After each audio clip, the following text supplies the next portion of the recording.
more than likely that others. Although some of you are still enjoying the luncheon, I thought in the interest of time, since we will have a few long-winded lawyers speaking today, we want to be out here in relatively reasonable time. I just make a couple of announcements and also one very important introduction. First of all, the idea was that compliments of Ruthie and myself, every lady here today is supposed to have a red rose. Now there's some left back there, and if there's any of you who don't have them, be sure and help yourself on the way out.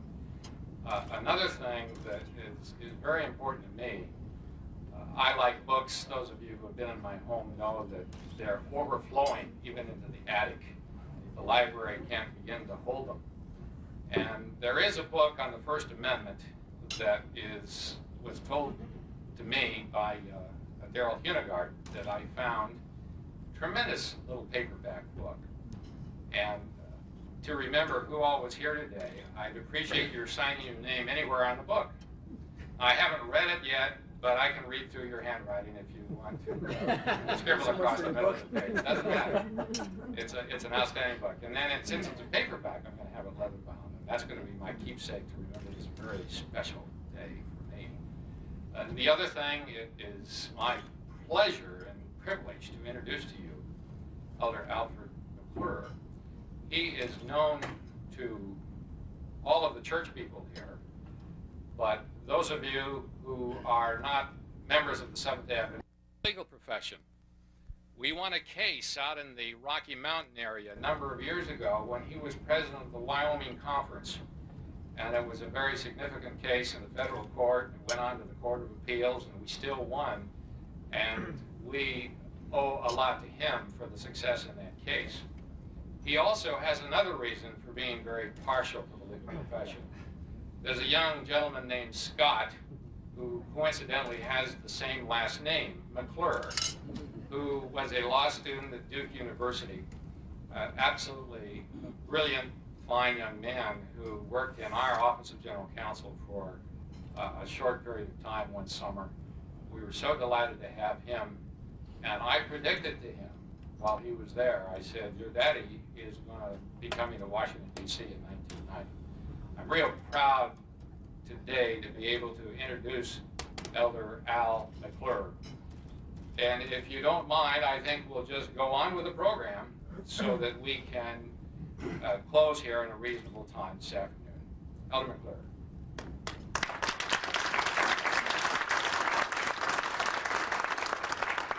Thank you very much, Warren. Can you believe the audacity that one of the attorneys had who suggested that I asked the question, how many light bulbs, or rather, how many General Conference Committee members does it take to screw in a light bulb? How many does it take to tell a joke, too? How many General Conference Committee members does it take to screw in a light bulb? And the answer is none. We're accustomed to working in the dark.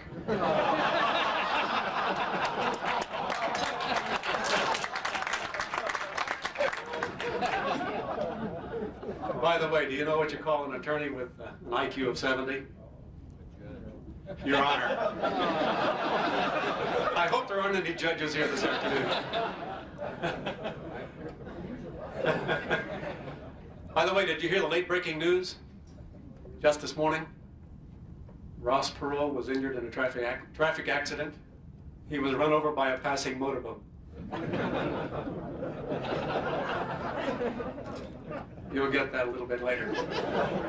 I better stick with attorneys, hadn't I? Well, that brings us back to the attorneys. We're going to begin our program with a presentation for the Distinguished Advocate Award.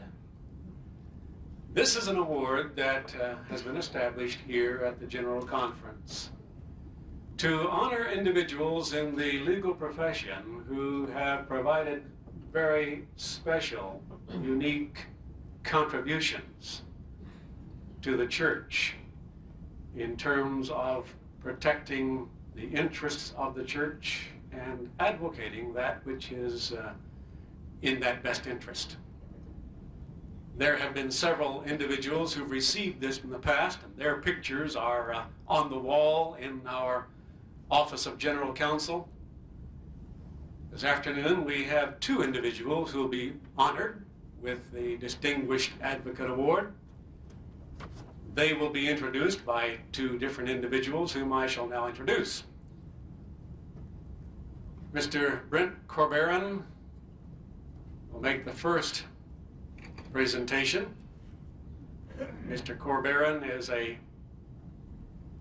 is the partner in Grand Care, and that firm is in Los Angeles, California.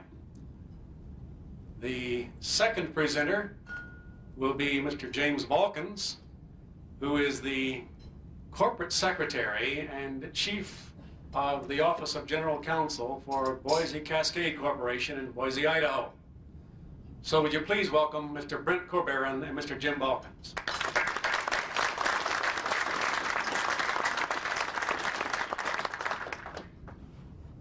Yesterday I traveled out here with the first honoree, Dr. Wiley, and we were aided in our travels by his daughter Julie, who helped us find a rental car and hotels and things like that. And I'd like to ask them both to join me up here at this time.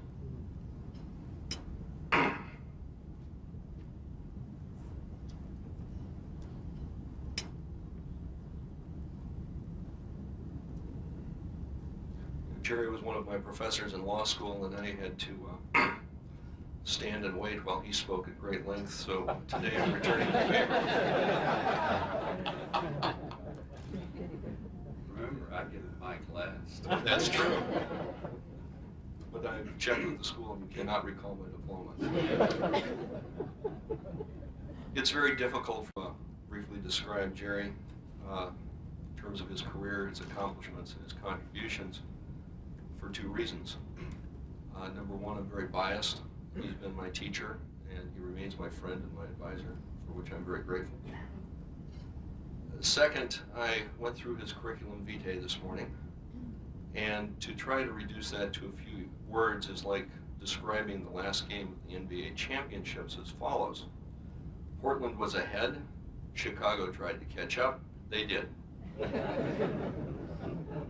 With those two caveats, I'd like to briefly mention some of his accomplishments. He graduated from Union College with a bachelor's degree. He later graduated from the University of Nebraska with his master's degree. Went on to the University of Southern California Law Center, where he received his Juris Doctor and was named to the Order of the Coif. Shortly after graduation, about 4 or 5 months later, he was named the Acting Assistant Dean of the Law Center and became a lecturer in law. He is currently the Vice Dean at the Law School at USC and is also a professor of law. While doing that, he has found time to author more than 20 articles and papers which deal with legal implications in both religion and medicine.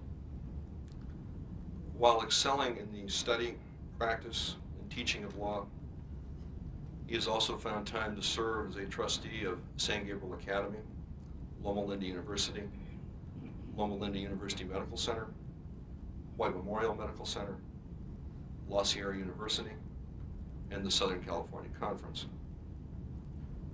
He is currently the Vice Chairman of the Cabinet of Counselors for the North American Division. Most recently, he has effectively coordinated the successful litigation relating to the eminent domain proceedings regarding Linwood Academy. It has been said that the quality of a person's life is in direct proportion to his commitment to excellence, regardless of his chosen field of endeavor. Please join me in honoring a man whose commitment to excellence in each phase of his life has enhanced the quality of life for each of us who have come in contact with him.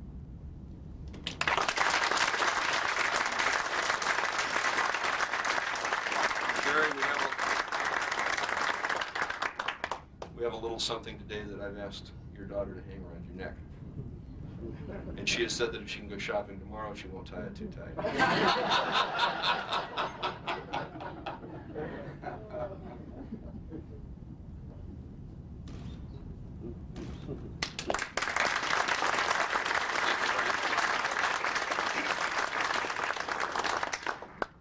thank you all. It's marvelous to know that I'm still alive and have heard those kinds of words.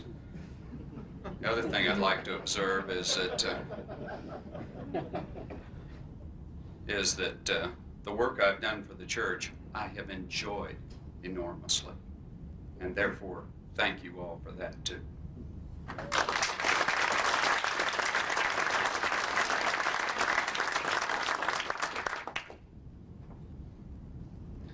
I'd like to ask John Stewart to come up and join me for a moment.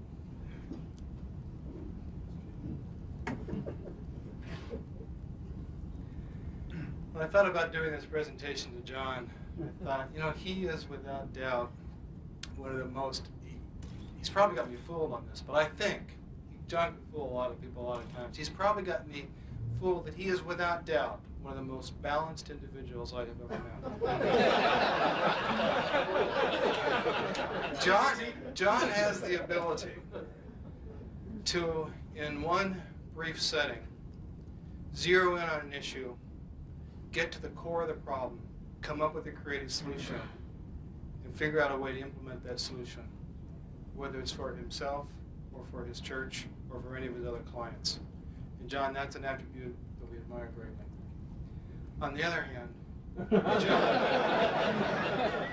whether it's cycling or going to meetings, John has the ability to have fun like no one I've ever met. And it wasn't until I looked at the background for John in preparation for these remarks that I figured out why. First, he was born in Berkeley. That explains the West Coast freedom, enjoy a good life. Second, he was educated in Washington, D.C. And that has got to explain his focused interest on problem solving that somebody around here needs to pay some attention to if you live in Washington, D.C.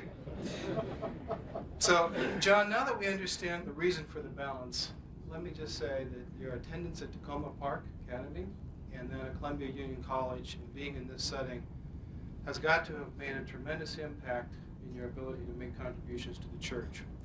Because John's contributions extend to not only being one of the pilot and pivotal roles in resolving the Davenport disputes, but also his work more recently in some of the Kettering Medical Center disputes. I know he's a key advisor for many of the attorneys who in turn advise the General Conference on a variety of issues. But not only at the national level, but also at this local level, John is active in his local church, chairing a church building fund committee that is one of the most aggressive across the nation. And John, I know you have a tremendous responsibility there, and it's going very well. Finally, I think it's important to maybe quote. See what you're saying. I can't read it. I'd like to use a quote from Warren Johns as I describe John, and that is, he always delivers, he always follows up. You know, what a tribute to anyone to say that they always deliver and they always follow up. Besides that, Warren added the other side of the balance too, John. He says he's pleasant, he's fun, and he capped it with, he's as cool as ice under pressure. So John, on behalf of a lot of us who respect you for a lot of different things, congratulations, and we make this award and express our appreciation for everything you've done for the church over the years. Thank you very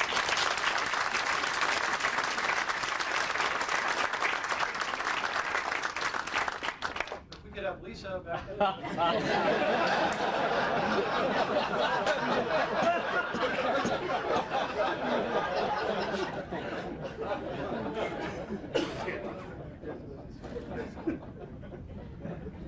I became aware of this last night, and this is a very special moment. Thank you very much.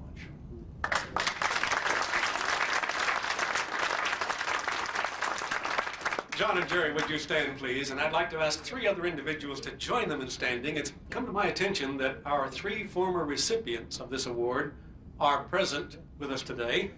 They are Attorney James Quiggle,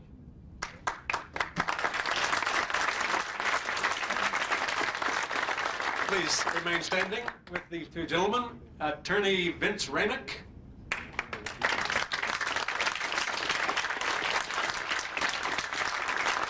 and Attorney Richard Hubbard. There he is. Please give him a hand.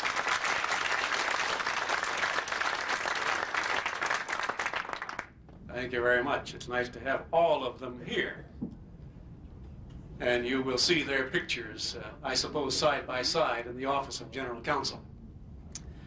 You know by now, of course, that we're gathered here in honor of a man who has given much of his life to this church and quite a span of his life to his present position as the Chief Counsel in the General Conference of the World Church Office of General Counsel.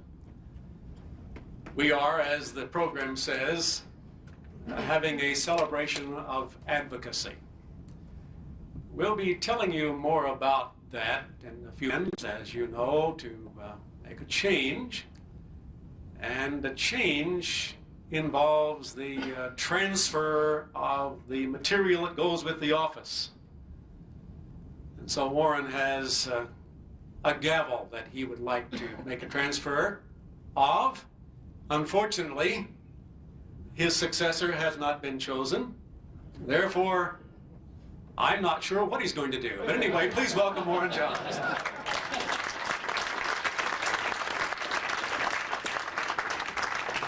I had a grandfather, an old Welshman named John Herbert Johns, who, as a teenager, worked in the Leadville mines in Colorado.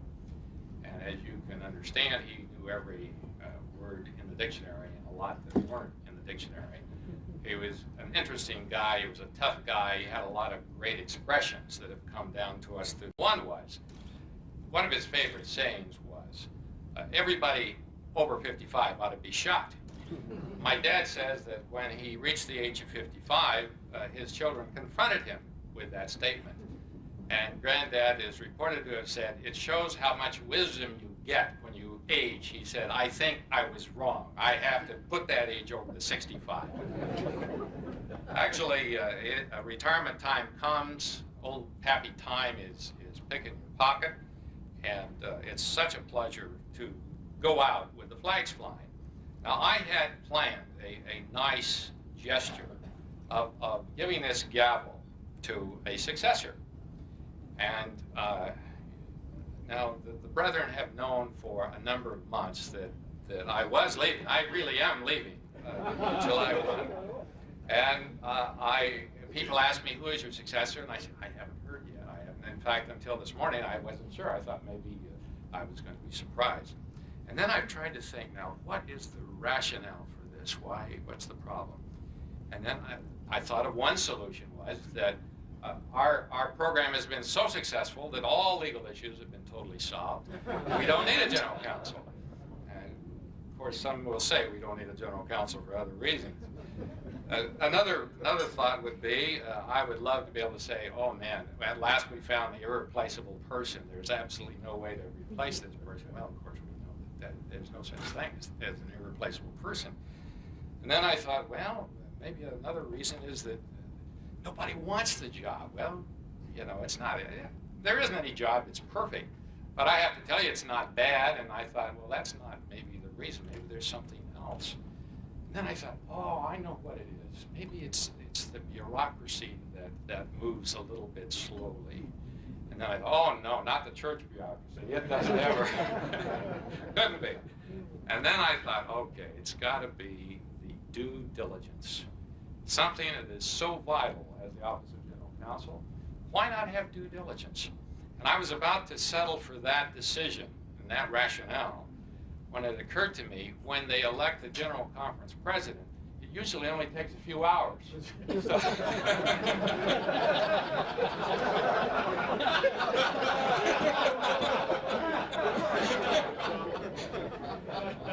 I warned him in advance that I'd be having some fun with it.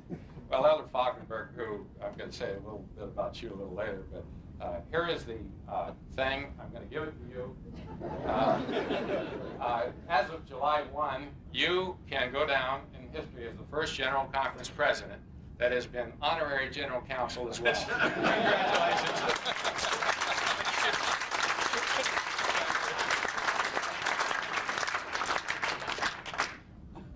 I'll tell you that the church leaders are good sports, and that makes it all fun. Now, nobody knows what I have here, except possibly one person. Okay, thanks, brother. I want 8 people to stand up here in a row. The 8 founding members of the Cabinet Council. I kind of want you to stand here. Jerry, you're one. John, you're one. Jim, you're one. TR, Big T, you're one. RJ, you're one. Come on, Chuck. Yeah, Chuck Dickerson. Phil, you're one. Brent, you're one.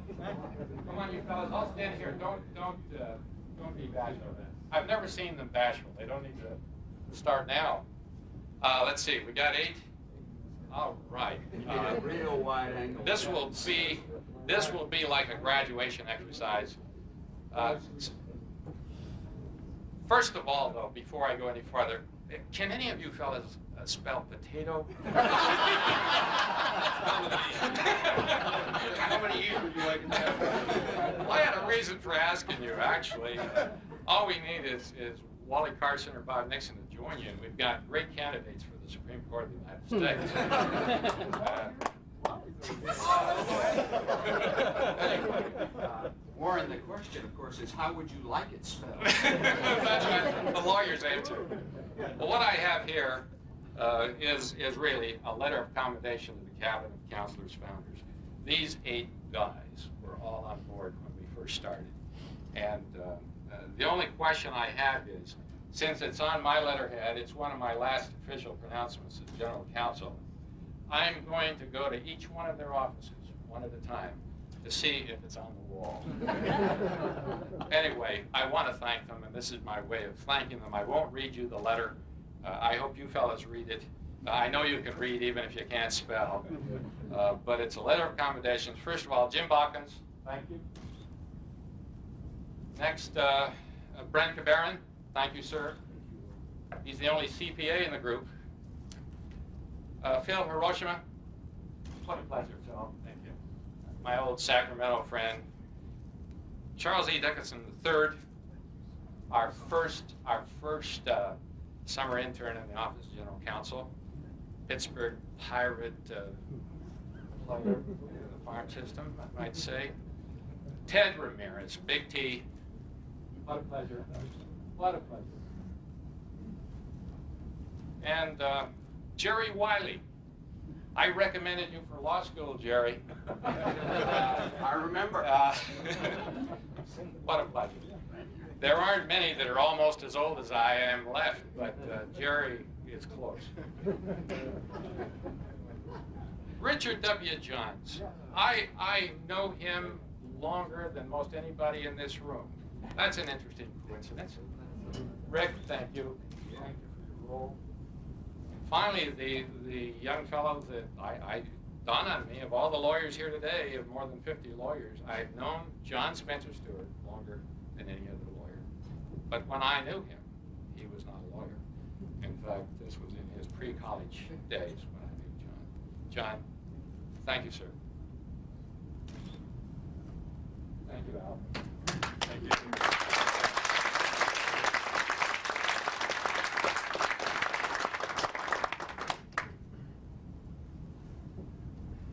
Our next speaker is one who doesn't need introduction to most of us, but there may be a few who have not yet met our General Conference President. As Warren said this morning no, it wasn't Warren, it was Jerry introducing him this morning, those who hold offices of such stature need little introduction. He is our world leader of the Seventh-day Adventist Church. He has been that for the past 2 years. He has been involved in church activity all his life, much of it in what we term the mission field. He has brought a rich heritage to leadership in the church. We're pleased to introduce to you this afternoon our leader, Elder Robert S. Falkenberg.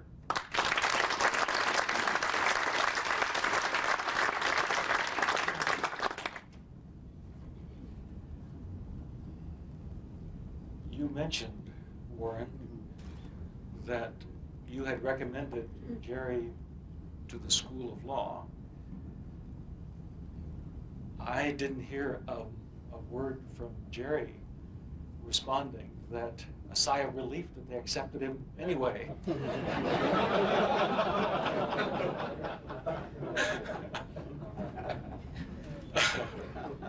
When Al was making his introductory comments,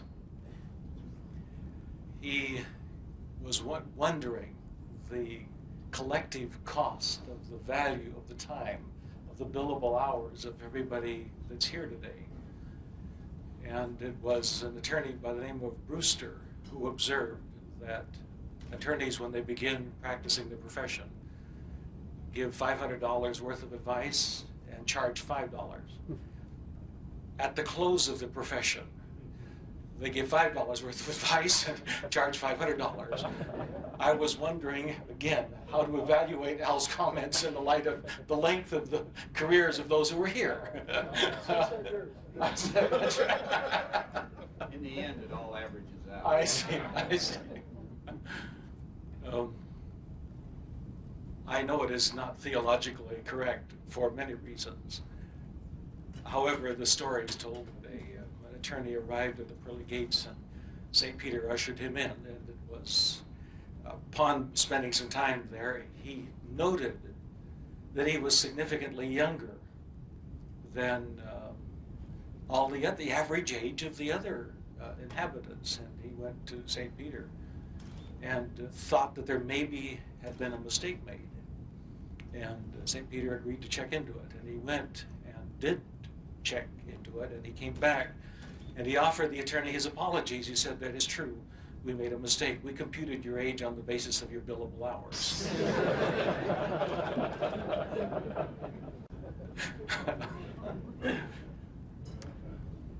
We're here today to celebrate 17 years of service by Warren Johns here at the General Conference. Warren has served this church with distinction and well. He served with 3 General Conference presidents, beginning with Elder Pearson. When you look back, and I noted that he had gone through 3 General Conference presidents. I feel that maybe I was fortunate and wise to have Warren take his initiative now before he runs me off the scene. General Counsel, honorary General Counsel, so you're safe. I'm safe now, okay.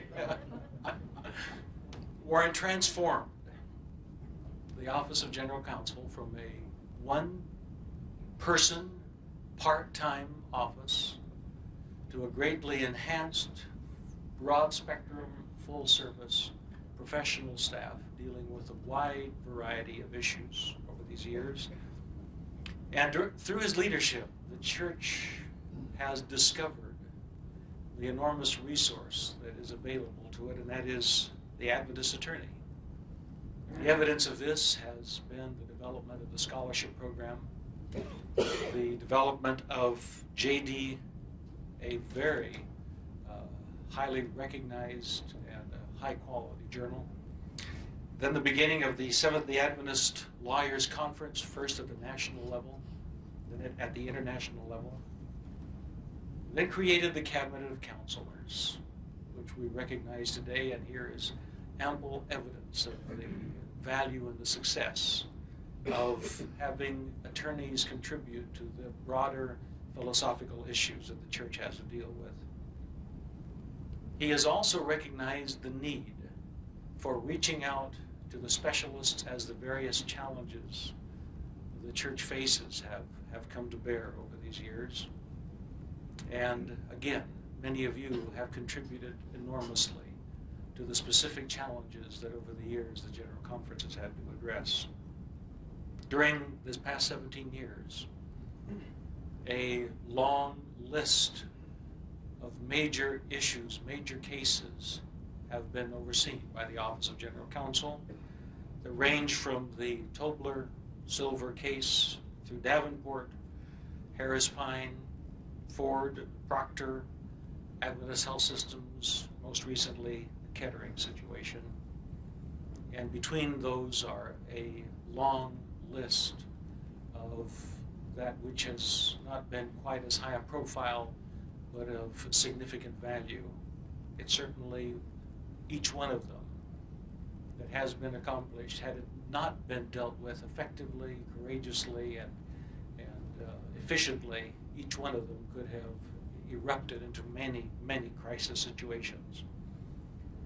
But it's important to note that this is not goodbye. This is not a retirement. I have been appreciative of Warren's willingness to continue to serve for another 3 years on the basis of special counsel. And I've already begun doing some brainstorming on the kinds of issues that as a worldwide organization need to be addressed, and feel that certainly Warren will have a great deal to contribute in the future. And so I have appreciated the friendship, the fellowship, the competence and professionalism that Warren has brought to the Office of General Counsel, and particularly to his task. And with that, I'm going to close. However, it would be inappropriate to give you the response that was once, it would be inappropriate to close without giving you a legal response to a request that was submitted once to an attorney, asking him to take a statement that was fairly well known in Christian circles and convert it into more appropriate and more complete language. And the Wall Street Journal published this response to put the phrase in contract language. The phrase was, "Give us this day our daily bread." And the Wall Street Journal published the following: "We respectively petition, request, and entreat that due and adequate provision be made this day and the date hereinafter subscribed for the organizing of such methods of allocation and distribution as may be deemed necessary and proper to assure the reception by and for said petitioners of such quantities of baked cereal products as shall, in the judgment of the aforesaid petitioners, constitute a sufficient supply thereof." It makes you wonder what the entire Lord's Prayer would sound like. But it is that prayer, as we celebrate 17 years of service, that we would wish, and I wish for Warren and Ruth, as an expression of appreciation for the years of service, as well as that which is yet to come. Wishing you Godspeed as we continue to work together. God bless you. Thank you.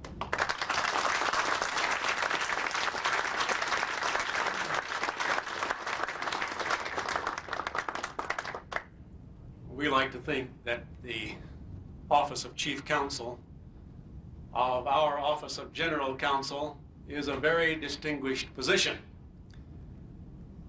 And therefore, the high degree of care exercised in the selection of that position is evidenced by that which you've heard already, the long-term ongoing search for a successor. I think you ought to know this is not new, however. Way back there, 17 years ago, the brethren were very careful in selecting the one who would occupy this post. In fact, there were many contacts made and many recommendations. We recently went through that file. It was very interesting. Letter after letter of recommendation. And I have just a few of the excerpts, such as, one person said, "I can recommend this candidate, Warren, with no qualifications whatsoever."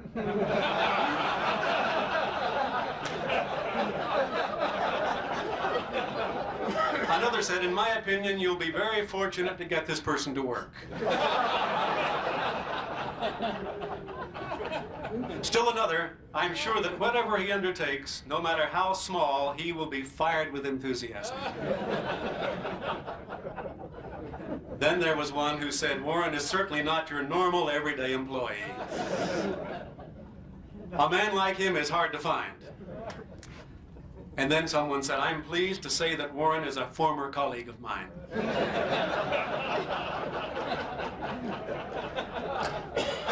Still another said, "It was a pleasure working with him for a short time."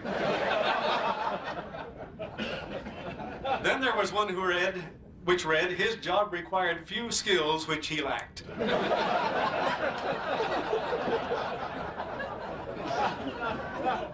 And someone wrote, "You'll never see Warren spoiled by success."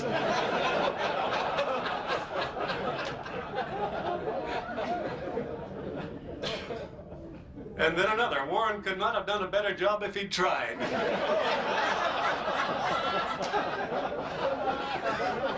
And finally, all in all, I cannot recommend Warren too highly.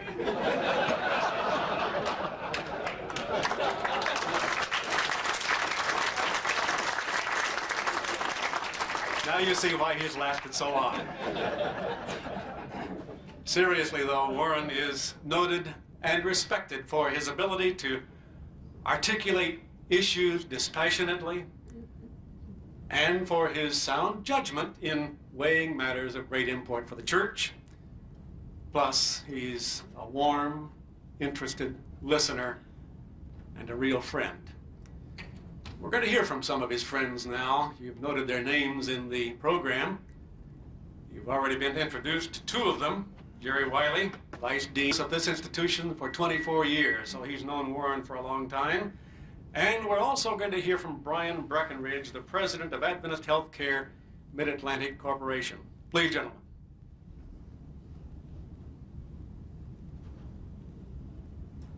Thank you, Elder McClure, Warren, Ruthie, Elder Falkenberg, Elder.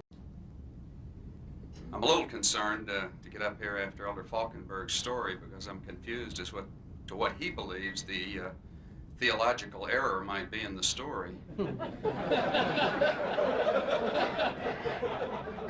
That's right, I'm afraid he thinks the error is that a lawyer got through the pearly gates.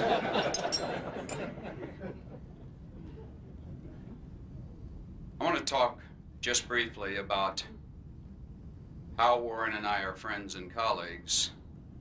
I want to talk about shared personal experiences, shared legal services to the church, and finally some personal views of our honoree. And I didn't think at the time I chose that word that it was going to have been applied to me earlier, because I've thought of this entire day as honoring Warren. But we had these things in our background that are shared. We both were in public relations for the church. We both went to law school late. That is, it wasn't our first career. We both went to Seventh-day Adventist colleges.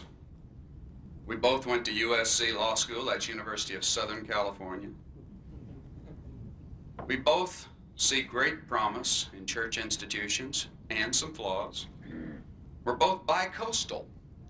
Now, Warren is both East and West Coast, and I'm Gulf and West Coast, but we both have coasts in our background. But more than any other thing that has bound us together has been our mutual concern for the church and its institutions. Warren and I worked on the Burbank case, a case that asked the question, who owns the church? What's the church structure? Question we still ask from time to time. What kind of structure is this organization? We both worked for universities in the church. We both worked for local church organizations. He helped me with legislation that we got through in the state of California, and he allowed me the intellectual entertainment and a not inconsiderable work of the Linwood case, which has been mentioned. Also have some personal views of the honoree and the kind of person he is. He was willing to recommend me to law school in spite of the fact that he knew me.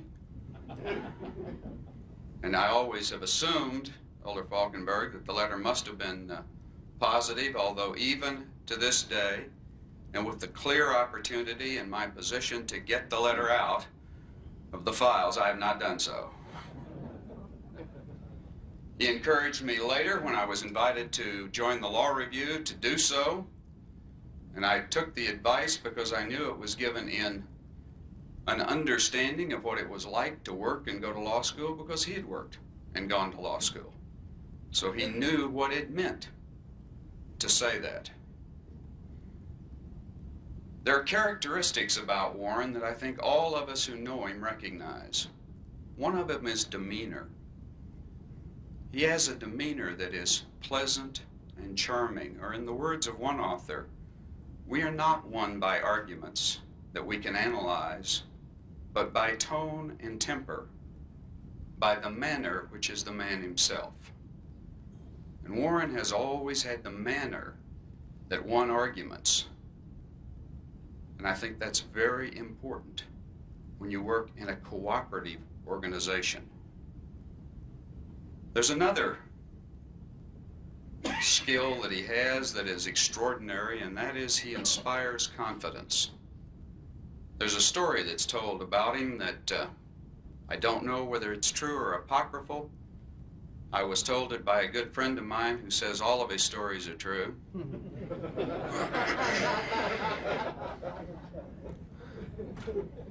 The story goes like this, that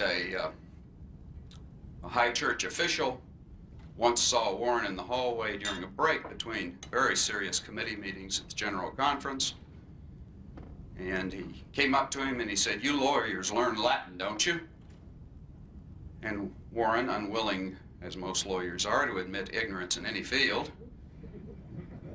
said, "Well, we learned some Latin," also hedging his bets a little. "What did you have in mind?" And he said, "Well, and I may not have this exactly right because the story comes to me handed down, you understand." He said, "We've been discussing a theological question in committee this morning, and we'd like your opinion of what the Latin really means. Curat lex Dei amor." And Warren thought for a moment, and like a good lawyer or law professor, he said, "Well, what did you all think it meant?"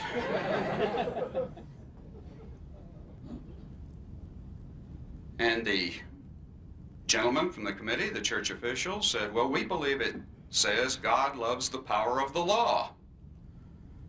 Now, I wouldn't say Warren's background is deficient in Latin, but res ipsa loquitur is the last thing he learned in Latin, and it doesn't apply here.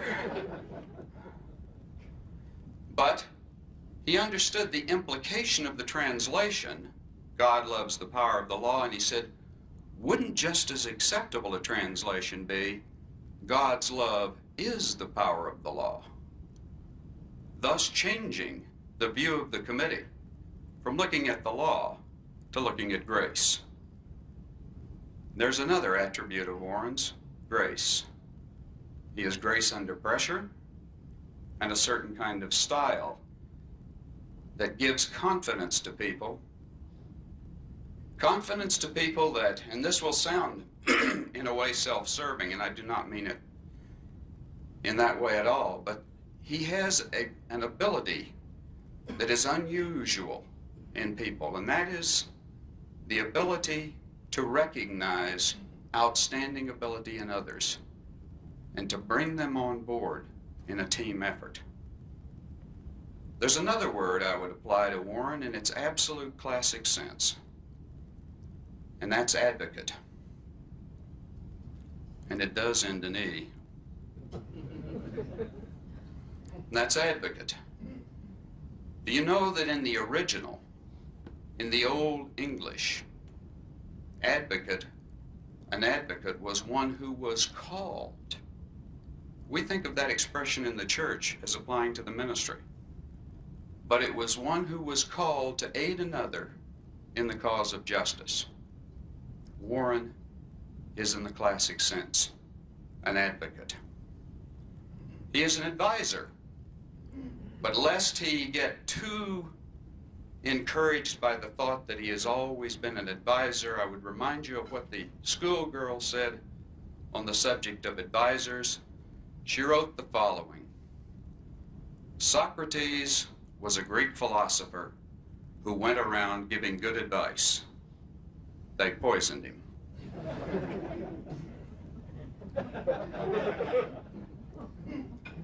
And finally, one other word. A word that never takes a modifier if used in its absolute classic sense. And that word is unique. Warren is one of a kind. And to honor that, I've had prepared something from my absolute favorite store in all the world, Tiffany's.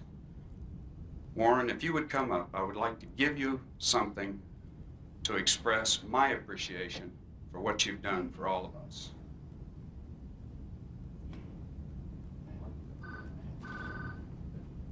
This wasn't in the script at all. You wanted me to open it.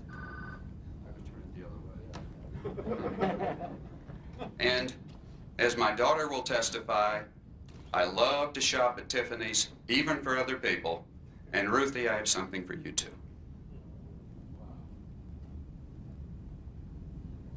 My first granddaughter is named Tiffany. It's in the box for her. My goodness. Hands.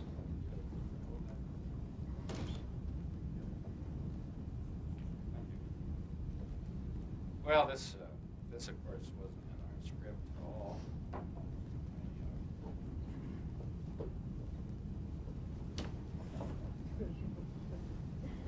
Shoot. Jerry, you like me that much. Maybe I'll stay another 20 years. Should have seen the fun we had getting it across the country. Look at this. Oh, man.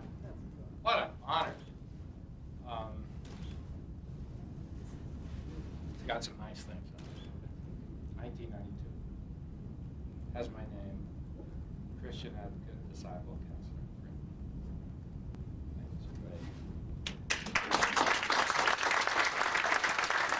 Thank you all.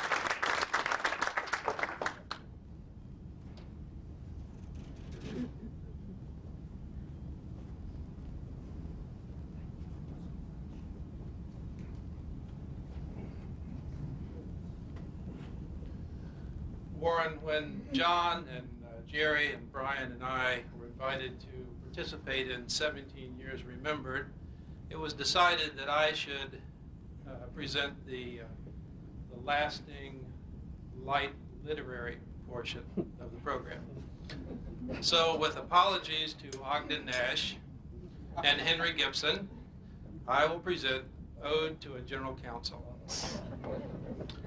For 17 years I've been amazed to see a man with eyes so glazed. It seemed he was within a daze, General Counsel on mission wages. Judge Taft had been the first, you see, then Nolan followed faithfully, advising the church at no hourly fee, General Counsel on mission wages. Then came Warren John with knowledge such to show his brethren the magic touch. For legal advice paid they not much, General Counsel on mission wages.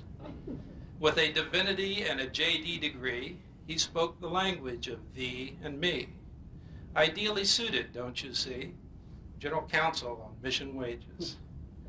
Big Warren came in '75 and set about to reorganize, expand the office, double its size.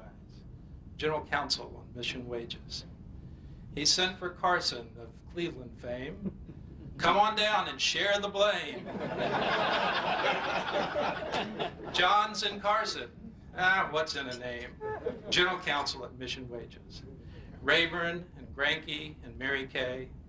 Title VII, RICO in equal pay. Our fearless leader in the fray, General Counsel at mission wages.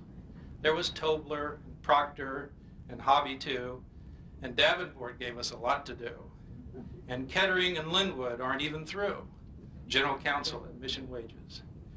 A mentor he's been to lawyers new, Dickerson, Balkans, to name just two. Advancing careers with much ado, General Counsel at mission wages. He founded J.D. Magazine, and a Christian Lawyers Conference became a thing. And a special counsel's luncheon had quite a ring, General Counsel at mission wages. From time to time, Warren had recognized that operations needed to be analyzed. He'd say, this year we're going to get organized, General Counsel at mission wages. A new general counsel there soon will be, with a window in an office for everyone to see. It could be you. It won't be me, general counsel at Mission Wages. Whomever comes in will inherit the best. Carson, Nixon, Wetmore, Savickas, and all the rest. And don't forget Fay, to whom he put to the test, general counsel at Mission Wages. A special counsel now he'll be, for a year or two, or maybe 3, under contract with the old GC, no longer on Mission Wages. Travel budgets will never have to be met. No more Motel 6, no Tom Bodette. It'll be first class in Marriott and Crepe Suzette. Not allowed on Mission Wages. On legal audits now he'll be, in Rome, in London, in Gay Paris. Not Costa Rica, no siree. Bye-bye to Mission Wages. He'll work at home, and that's just fine, in a den bedecked with Harris pine. Church legal entanglements to further unwind, but not on Mission Wages. As general counsel, he's been our pride. Now in Brookville, Maryland, he will abide, with lovely Ruth close by his side, retired on Mission Wages.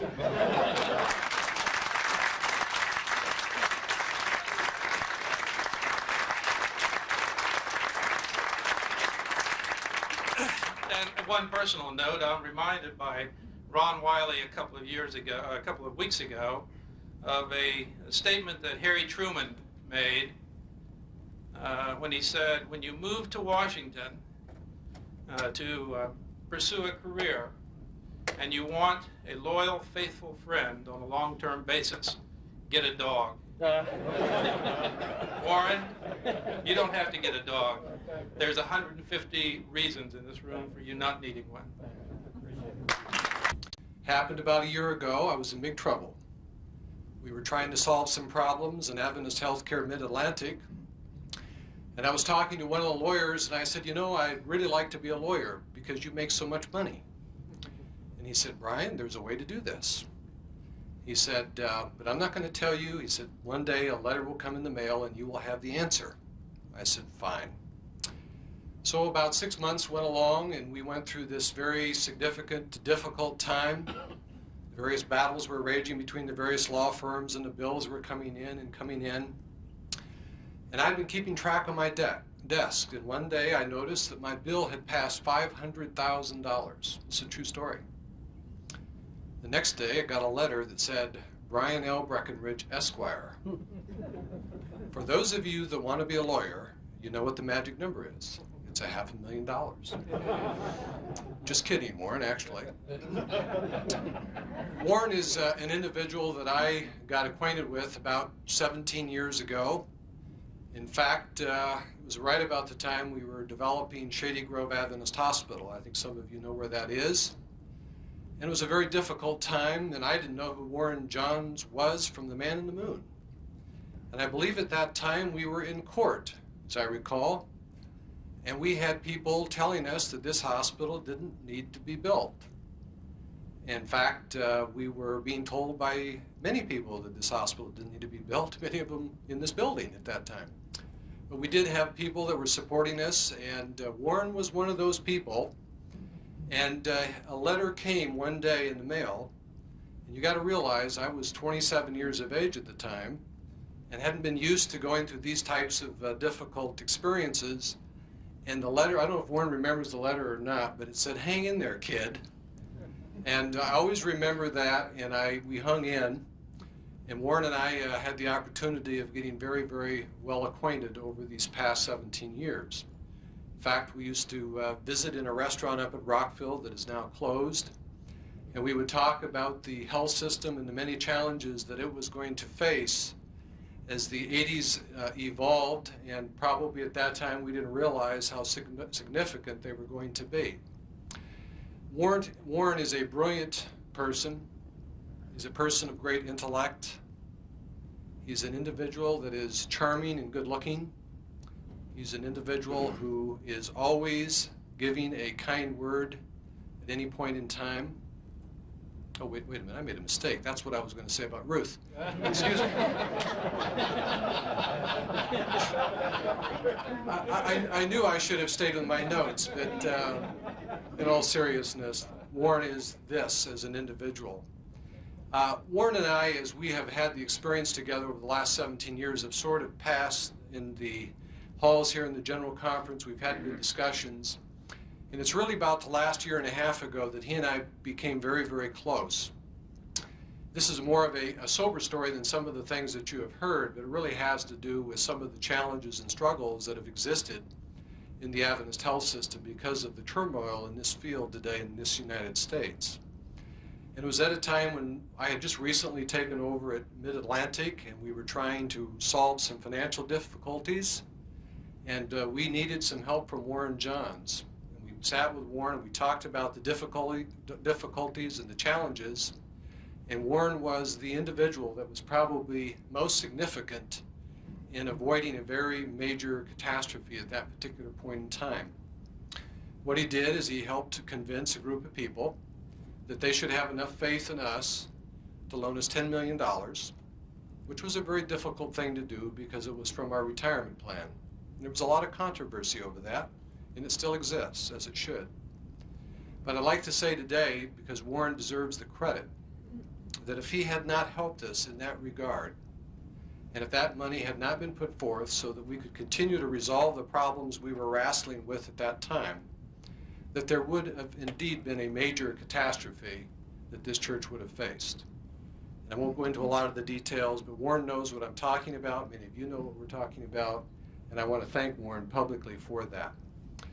Also, I'd like to bring to Warren good regards from his healthcare leaders in the United States. I had the opportunity a couple of days ago to be with them. We talked about what Warren has done for the system, and we are all very grateful for what you have done for us this past 17 years. And we honestly hate to see him go into retirement or semi-retirement, but we want to wish you the very best, Warren, as you take up on your new activities. So once again, we thank you very much. Thank you.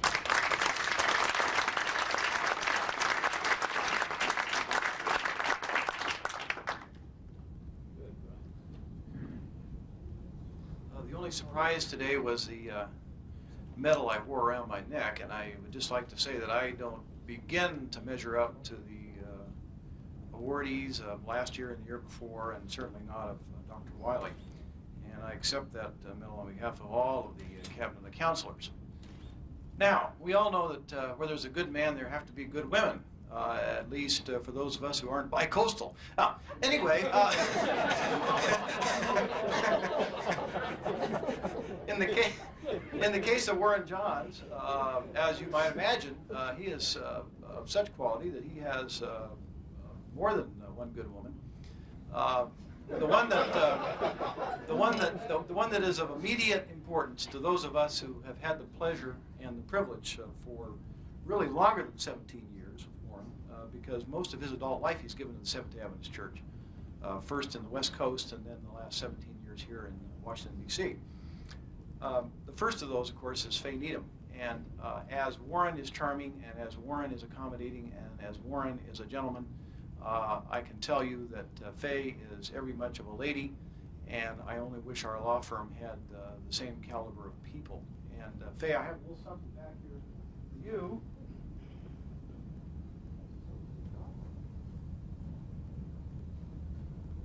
And this is from all the people here in the room.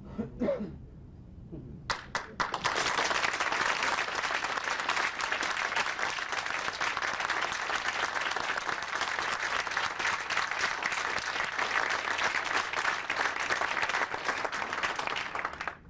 then, of course, we all know that there are those times when Warren might not be just the most charming individual in the whole wide world. Maybe just 1 minute out of the last few years, and I knew Warren before he and Ruthie were together, and I know Warren and Ruthie now, and I think I can speak for all of us that there's been a considerable improvement.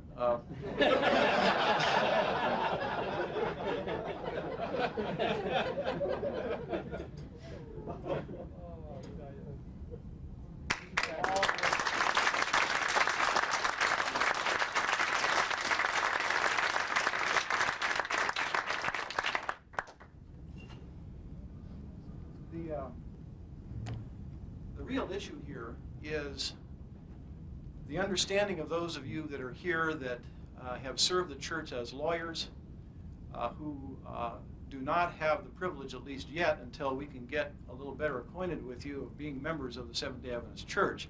The doors are currently being locked, and we're going to be discussing with you the requirements for continued representation. In all sincerity, those of you that are not members of the Seventh-day Adventist Church but are here and have represented the church for years, and some of you are absolutely have given years of your life to this, you can realize what a pleasure it is when you have the current president of the General Conference and the immediate past president of the General Conference, Elder Neil Wilson, and his wife Eleanor here, and virtually all of the officers of the church here to commemorate many, many years of service by the General Counsel of the Seventh-day Adventist Church.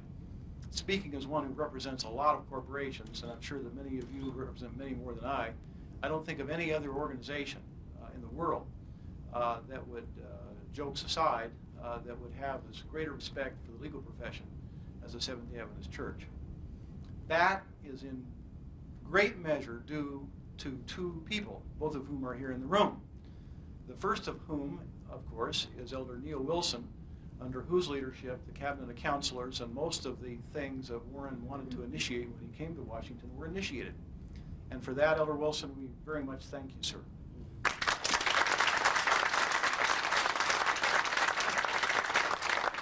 The second, of course, is that most of the officers of the General Conference only see us when we're on our good behavior, like days like today, and the rest of the time they only know of us through the eyes and the ears of the General Counsel. And of course, for the last 17 years, that has been Warren Johns, and I can tell you that there is no greater advocate for those of us who have had the privilege of representing the church, both as employees and as outside counsel, than Warren Johns. Last evening I was talking to my father, and actually I met Warren when I was 2 years old.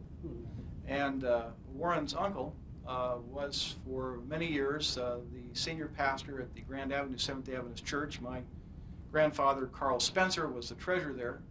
And when my folks and I would go to visit my grandparents in California in the summertime, Warren's uncle would bounce me on his knee. I've had the privilege of being around Warren, and I've had the privilege of having Warren bounce me on his knee. And Warren, we have a little presentation here for you. One of the things we are going to do, and those of you that have not seen the wall outside the General Counsel's office, we hope you'll take time today to take a look at it. Warren and I named it, I think, in a fit of levity one evening, called the Wall of Fame. Never having thought I would ever be on that wall, I take back all the things I said about it.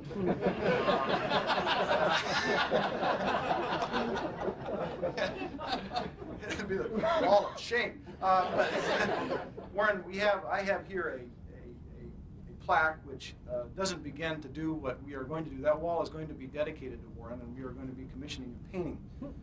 But this plaque is presented to Warren Johns in recognition of his lifelong service to the Seventh-day Adventist Church, including his uncompromising leadership as General Counsel, General Conference of Seventh-day Adventists, by his friends, the Cabinet of Counselors, June 22, 1992.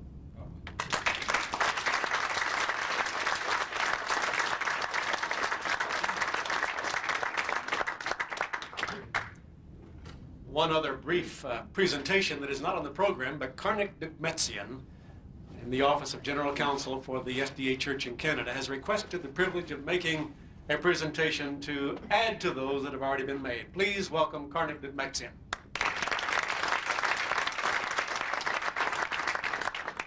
We needed to add some international flavor to this meeting, Warren.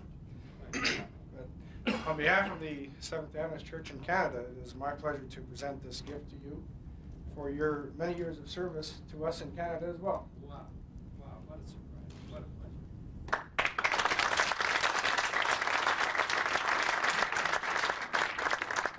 My grandma Libby was born in Canada.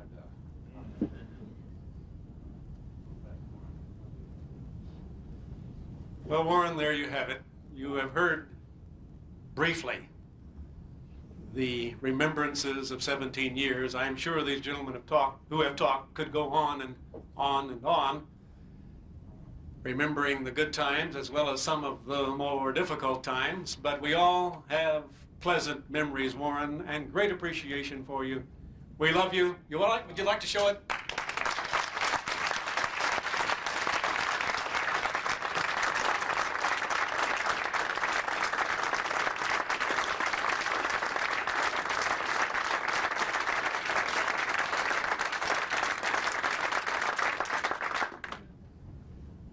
Glenn, there's some things money can't buy.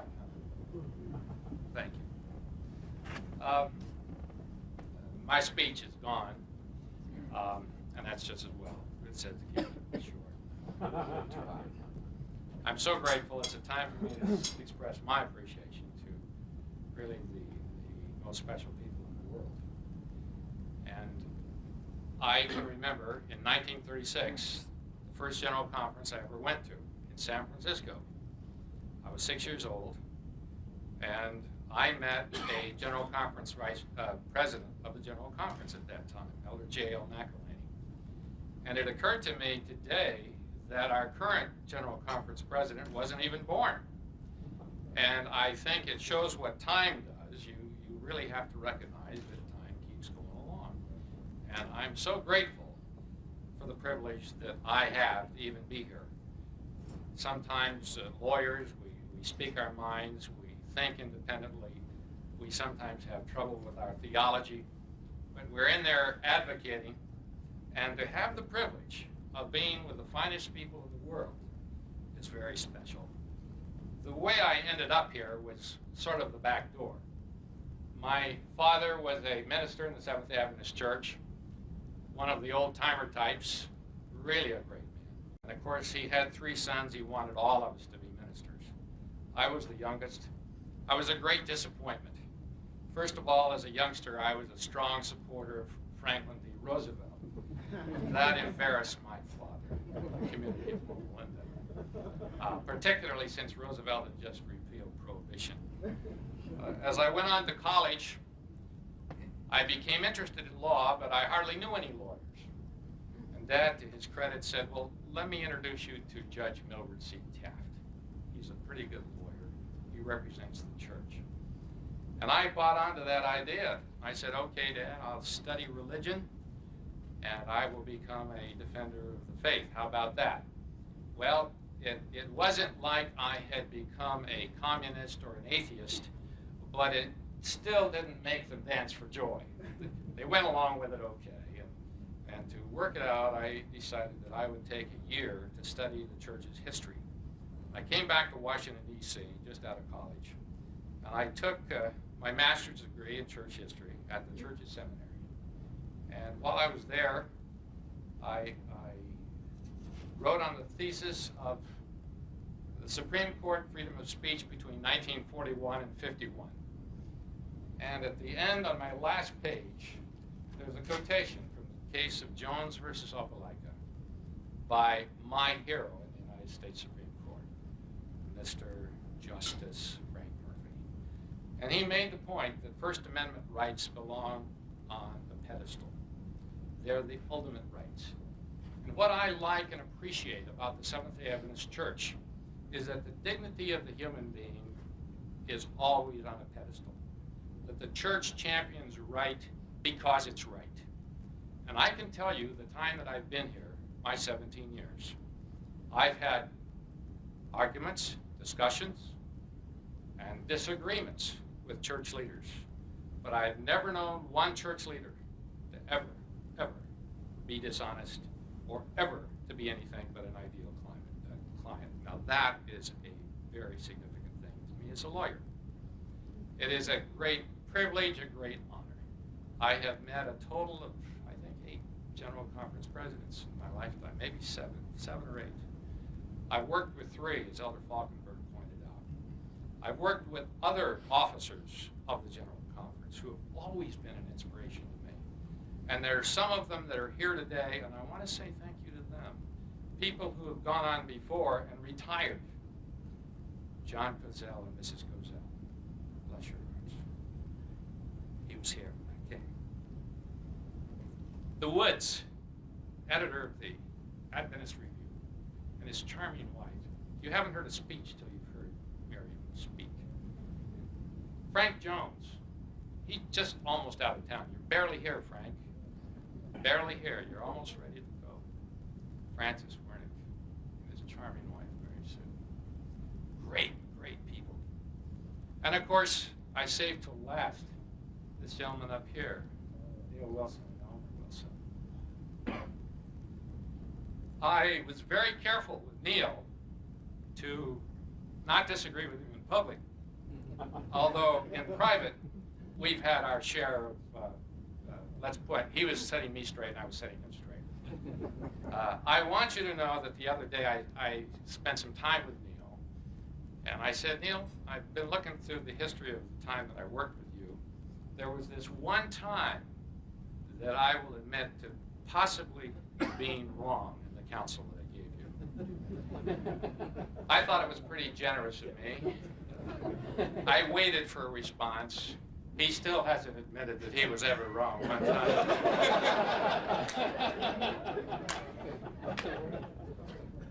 Well, I want to thank all of the church leaders, the present General Conference leaders. I want to thank the Office of General Counsel staff. Wally Carson, the Warren Johns. We're always getting organized, Wally. He won a case in the United States Supreme Court 8-1.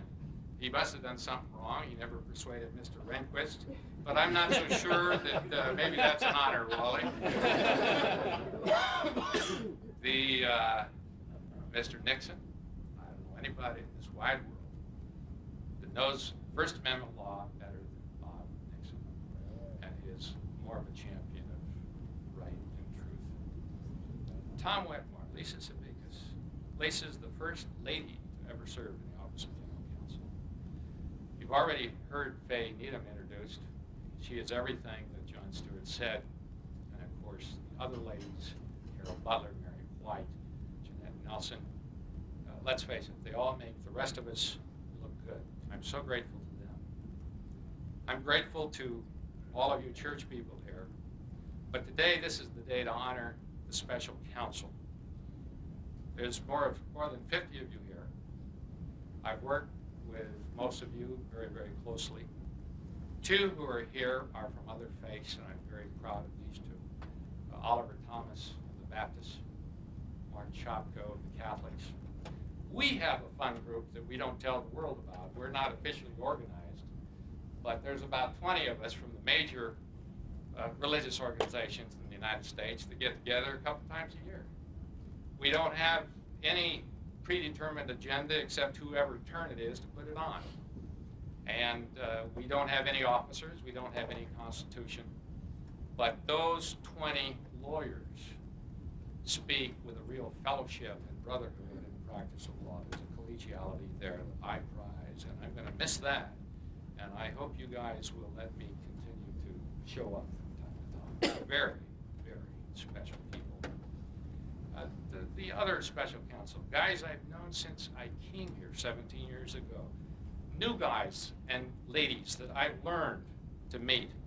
And I want to say this, and I will tell this, Elder Wilson, I've already confessed this to you, and I'm going to confess this to everybody. It's lovely to be able to say you really won a case. And it's wonderful to be able to say you believe you're right. But it doesn't mean anything unless you have the horses to put it together and go after that bottom line. And I have to tell you, ladies and gentlemen, but for the special counsel that have worked with the Office of General Counsel for 17 years that I've been here, there isn't any way we have had what I consider a very respectable record of service to the church. And I personally want to take this minute just to clap our hands for you. Would you please? I was glad he was confident. I appreciated that. And he says a lot of nice things about me, and he said that he gave me the privilege of using his law library in the preparation of his thesis that I just showed you. Judge Kaplan. I have something else here I'm going to show you. Here's a picture of an elderly gentleman. He is 104 years old at the time. I took the picture. He's passed away 5 years after this picture was taken at the age of 109.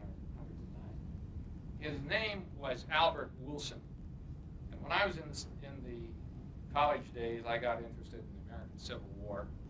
And I found a list of the old veterans that had been in the war, and there weren't many living. But Albert Wilson was one that I went to see. He ended up being the last surviving member of Abraham Lincoln's army. Well, the reason I show you that is not because just of the historic privilege, but because of that terrible, tragic Civil War. There was a 14th Amendment that was applied to the states through the Gitlau case back in 1925, which enabled the Justice Murphy to write the kind of decision that he wrote during his lifetime. In other words, we owe a lot to Albert Wilson and all the people that fought with him in that great war. I wanted to show that to you. I have another piece of interest from my files. I thought while we're being open with the evidence, this has really nothing to do with the fact except that I tried to be honest when I registered for the bar. California bar in legal language was one hell of an event. It was terrible. I have to tell you, it was bad. And we all, everybody, whatever your faith, you pray a lot. And I registered for the bar, and they wanted to know if I had any criminal record. You have to report everything, and even traffic violations. Well, I find that during my criminal career, I confessed to 5 misdemeanors. One of them, I passed on the shoulder of the road in 1947. It was handled by the juvenile court in Riverside, California. I was placed on probation. I appreciated that. The judge happened to know my father, who had helped him in the Red Cross campaign that year, so it didn't hurt. I have citations from 1955 and 1957, and consisting of parking in no parking zone, failure to yield the right-of-way at an intersection, a U-turn in the middle of the block, and for speeding. The interesting thing was, these were while I was in law school, and I'm sure it was because I was under great stress, because my record really cleared up after that. I did confess. I said, in addition to the above, there have been 2 or 3 parking tickets. Oh, boy. So much for that. One last thing. I want you to know, most people don't know this, I was in politics for a year. In Sacramento, they had the Sacramento Area Economic Opportunity Council. Every lawyer living gets intrigued by politics. If he gets smart, he doesn't get into it. I decided that I would run in this election because it was a nonpartisan. I didn't have to confess to belonging to any party. There were 5 people on the ballot. I was the only lawyer, and of those 5, I won. Now, the interesting thing to me is that I get down to the first meeting of this community thing in the county counsel's office, and here was Mr. Hiroshima there, telling me that he'd put in a good word for me, and he had been some campaigning. He had worked with this before. Before I knew it, I was elected president and chairman of the board, where I served for a year. It was a great experience. No money. I wanted you to know that I retired undefeated.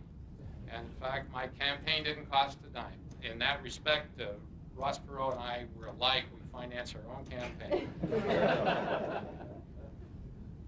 That, by the way, was enough politics for me. It was fun, but it was enough. Finally, it's worth millions of dollars. It's more power than any military equipment there is.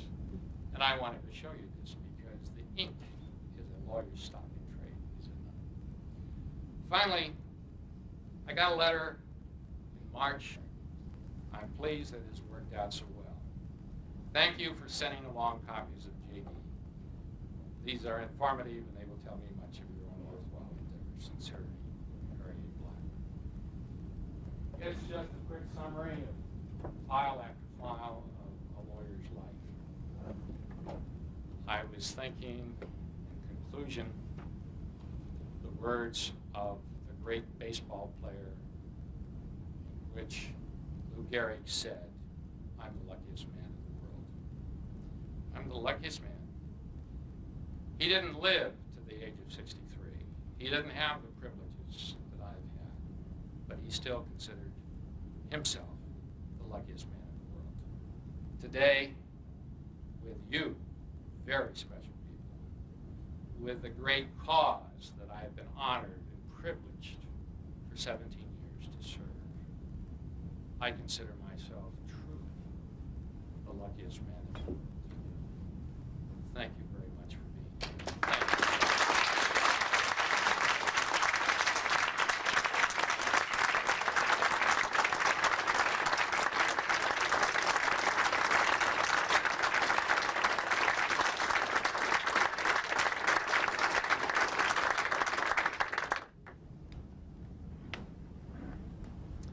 And thank you, Warren, for having honored us by your service.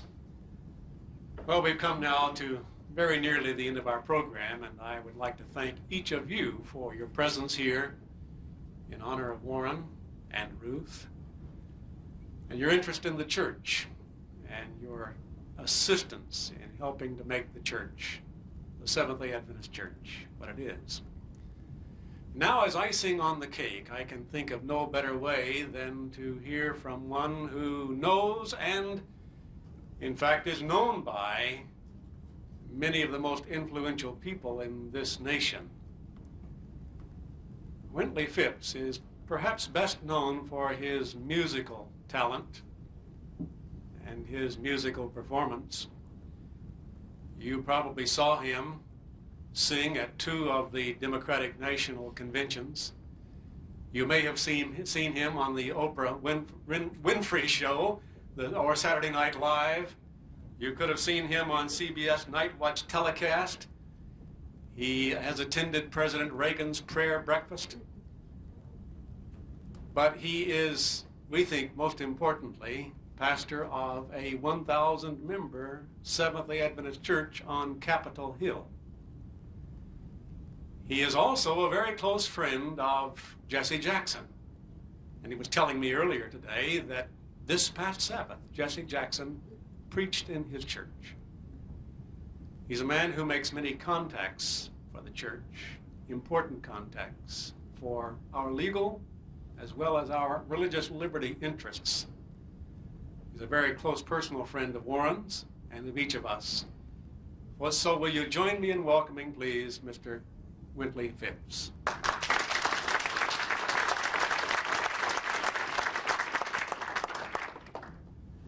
This has been a glorious, glorious afternoon.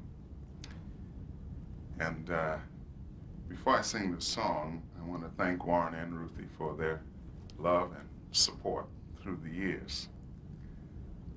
And I couldn't help but just think of how wonderful it is if all pastors and church leaders could go out with flags flying like you're going out today. I'm reminded of the young pastor who took over this church, and the older pastor gave him 3 envelopes, and he said, whenever you get into trouble, just in succession open each envelope, and you might get some help. And so he ran into trouble, and he opened the first envelope, and it said, blame me. And so he went before his congregation and said, the former pastor is the reason that we're having all this difficulty. And it worked. Well, the second time he ran into trouble, he opened the second envelope, and it said, blame the times. And so he got up before his congregation, and he said, it's the times we're living in. We can't do all that we need to do. And it worked again. Well, he had one more envelope, and he hung on to it, you know, till finally he ran into a serious spot, and he decided to use it, and he opened it up, and it said, prepare 3 envelopes.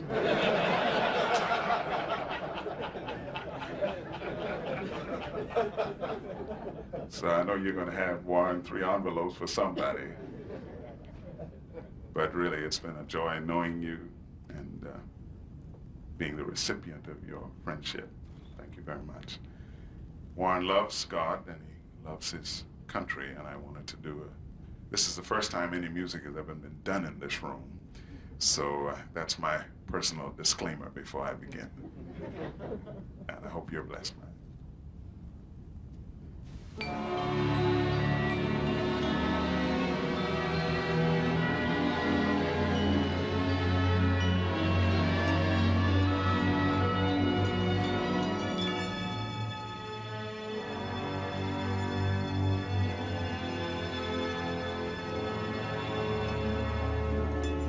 While the storm clouds gather far across the sea, let us pledge allegiance to the land that's free. Let us all be grateful for the land so fair, as we raise our voices in a solemn prayer.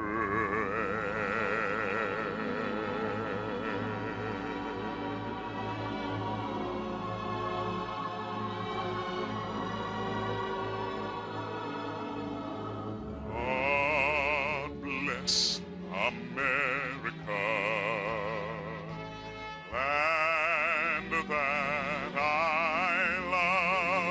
love. Stand beside her and guide her through the night with the light from above.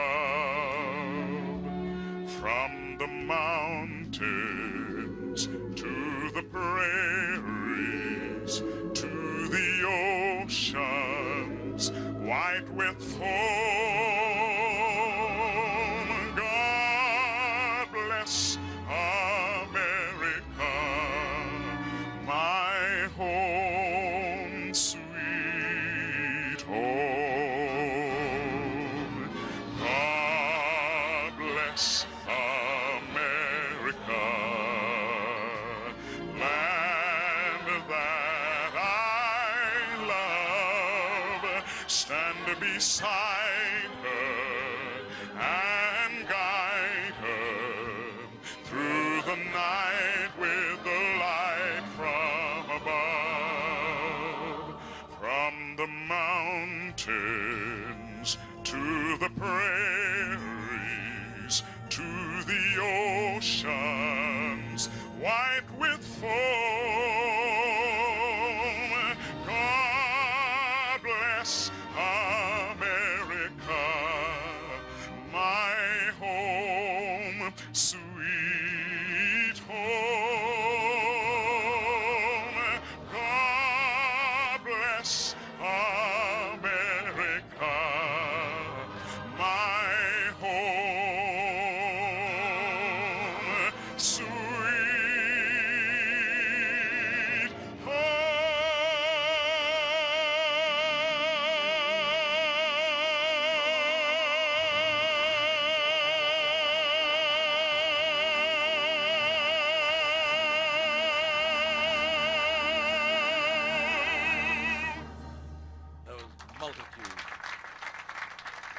good things that are denied so many people in this world. Lord, this truly has been a celebration of advocacy. Though it is not listed in your program, I'd like to suggest this we close afternoon, this with a prayer we would for like Warren to and look Ruthie. heavenward for your special prayer of blessing to benediction. be with Warren and Ruthie. We will be led in prayer by You Elder know, Neil Lord, their Wilson, our talents. former general counsel. We've extolled them this afternoon, Will you stand? and only a little has been said of what might be said. But Lord, they're in your hands. You love them also, and you have provided opportunities for them in the past, and Lord, the future is still challenging and glorious as we walk in your path of service and blessing to humanity. So, Lord, for each one who is here, add your special blessing. May there be a satisfied feeling in every heart, realizing that as each one of us does the best we can under heaven's guidance and in behalf of others unselfishly, that there is truly a reward which cannot be measured. Thank you, Lord, for hearing our prayer. We claim your promises, and thank you in Jesus' precious name.